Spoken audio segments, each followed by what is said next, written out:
compare the role of speaker in USA and Britain. അമേരിക്കയിലെയും ബ്രിട്ടനിലെയും സ്പീക്കറുടെ റോളിൻ്റെ ഒരു താരതമ്യമാണ് ഒന്നാമത്തെ point. The speaker is elected unopposed in Britain. അപ്പോൾ the speaker is elected unopposed in Britain. അപ്പോൾ ബ്രിട്ടനിൽ unopposed ആയിട്ടാണ്, എതിരില്ലാതെയാണ് ആരെ തിരഞ്ഞെടുക്കുന്നത്? സ്പീക്കർ തിരഞ്ഞെടുക്കുന്നത്. But the US speaker is elected through majority vote. പക്ഷേ അമേരിക്കൻ സ്പീക്കർ തിരഞ്ഞെടുക്കുന്നത് ഭൂരിപക്ഷ വോട്ടിൻ്റെ അടിസ്ഥാനത്തിൽ ആണ്. രണ്ട്, the British speaker is always a speaker. നമ്മൾ നേരത്തെ പറഞ്ഞാണ് ബ്രിട്ടനിലെ സ്പീക്കർ എന്ന് പറയുന്നത് ആൾ once a speaker always a speaker, അതാണ് അവിടുത്തെ concept. But the US president speaker had fight hard for getting elected into the house of representation. പക്ഷേ അമേരിക്കയിലെ സ്പീക്കർക്ക് എന്ത് ചെയ്യണം? തിരഞ്ഞെടുക്കപ്പെടണമെങ്കിൽ വളരെയധികം കഠിനാധ്വാനം ചെയ്തെങ്കിൽ മാത്രമേ എന്ത് ചെയ്യാൻ പറ്റത്തുള്ളൂ? ഒരാൾക്ക് അമേരിക്കൻ സ്പീക്കർ ആവാൻ കഴിയുള്ളൂ. അടുത്ത, the British speaker is independent and impartial within the house and outside the house. സഭയ്ക്കകത്തും പുറത്ത് ഇയാൾ എന്ന നിഷ്പക്ഷനും സ്വതന്ത്രനായിട്ട് എന്ത് ചെയ്യുന്നു? പ്രവർത്തിക്കുന്നു. But the US speaker maintains party identity within the house and outside the house.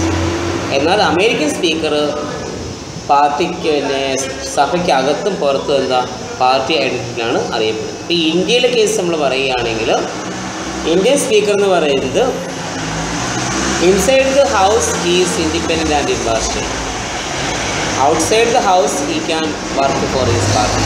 അതാണ് ഇന്ത്യയിലെ കേസ്. ഇപ്പോൾ നമ്മളിപ്പോൾ കേരളത്തിലെ കാർത്തികേയൻ സ്പീക്കറായിരുന്നു. പുള്ളിക്കാരന് സഭയ്ക്കകത്ത് എന്താ യാതൊരു വിധമായ പാർട്ടി പ്രവർത്തനങ്ങളിൽ എന്ത് ചെയ്യാൻ പറ്റത്തില്ല, ഏർപ്പെടാക്കത്തില്ല. പാർട്ടിക്ക് സഭയ്ക്ക് പുറത്ത് ഇവർക്ക് എന്ത് ചെയ്യാം? പാർട്ടി ചടങ്ങുകളിൽ പങ്കെടുക്കാം, പാർട്ടിയുടെ സമ്മേളനങ്ങളിലൊക്കെ എന്ത് ചെയ്യാൻ കഴിയും? പങ്കെടുക്കാനായിട്ട് കഴിയും. പക്ഷേ ഇവിടെ ബ്രിട്ടനിൽ പറയുമ്പോൾ അയാൾക്ക് സഭയ്ക്കകത്തും പുറത്തും യാതൊരു വിധമായ പാർട്ടി പ്രവർത്തനത്തിൽ ഏർപ്പെടാൻ പാടില്ല. അദ്ദേഹം ഇൻഡിപെൻഡൻ്റ് ആയിരിക്കണം, ഇമ്പാർഷ്യൽ ആയിരിക്കണം. അമേരിക്കൻ സ്പീക്കർ എന്ന് പറയുമ്പോൾ അകത്തും പുറത്തും ഇയാൾക്ക് എന്ത് ചെയ്യാം? പാർട്ടി ഐഡൻറ്റിറ്റിയിലാണ് ഇദ്ദേഹം നിലനിൽക്കുന്നത്. അടുത്ത, the rulings of the US speaker are not fixed, but the rulings of the British speaker are final. Sorry, നമ്മൾ പറയാതെ the rulings of the US speaker are not final. അതായത് അമേരിക്കൻ സ്പീക്കർ എടുക്കുന്ന തീരുമാനങ്ങളൊന്നും എന്താവണമെന്നില്ല, ഫൈനലാവണമെന്നില്ല. എന്നാൽ ബ്രിട്ടനിലെ speaker എടുക്കുന്ന തീരുമാനങ്ങൾ ഫൈനലാണ്. The British speaker does not participating in the proceedings of the house. ബ്രിട്ടൻ്റെ speaker എന്ത് ചെയ്യുന്നില്ല? സഭയുടെ നടപടിക്രമങ്ങളിൽ പങ്കെടുക്കുന്നില്ല.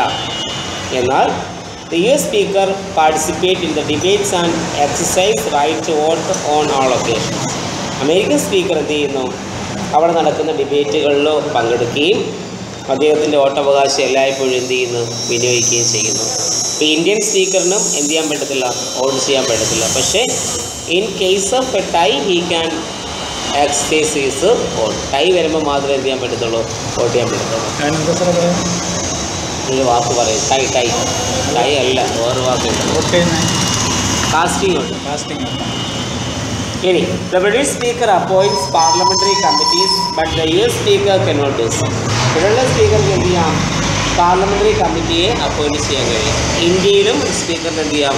പാർലമെൻ്ററി കമ്മിറ്റീസ് ഉണ്ട്. Estimate committee, committee on public account, committee on public undertakings തുടങ്ങിയ കമ്മിറ്റികളെ അപ്പോയിൻറ്റ് ചെയ്യുന്ന ആരാണ്? സ്പീക്കർ ആണ്.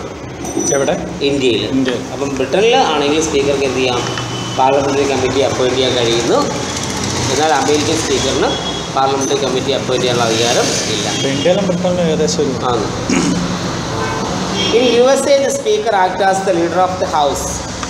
USA സ്പീക്കർ ഹൗസിൻ്റെ നേതാവായി പ്രവർത്തിക്കുന്നു. But in Britain the prime minister is the leader.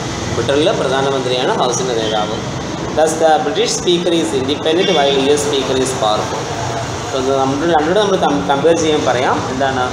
ബ്രിട്ടൻ്റെ speaker എന്ന് പറയുന്നത് സ്വതന്ത്രനാണ്, പക്ഷേ അദ്ദേഹത്തിന് അധികാരം കുറവാണ്. പക്ഷേ അമേരിക്കൻ സ്പീക്കർ എന്തല്ല? ഇൻഡിപെൻഡൻ്റ് അല്ല, പക്ഷേ പവർഫുൾ ആണ്. ആരെന്ന് പറയുന്നത്? അമേരിക്കയുടെ സ്പീക്കർ.